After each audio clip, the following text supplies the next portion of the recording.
pre experiment použijeme plastovú rúrku. Pozrieme sa takto priemer a výška. Pomerne vysoký prázdny pohár. No a takúto lahučku, nazvime to loptičku. Experiment. Loptičku dáme do pohára a pomocou rúrky ju máme nejakým spôsobom vyfúknuť. No a ako na to? Vložíme rúrku do pohára, pár centimetrov nad loptičku a prudko fúkneme medzi rúrku a pohár.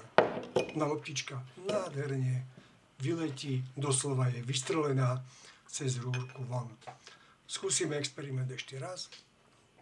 Fúkneme a loptička vyletí. No a do tretice necháme pohár položený na stole. Opäť fúkneme medzi rúrku a pohár a loptička vyletí.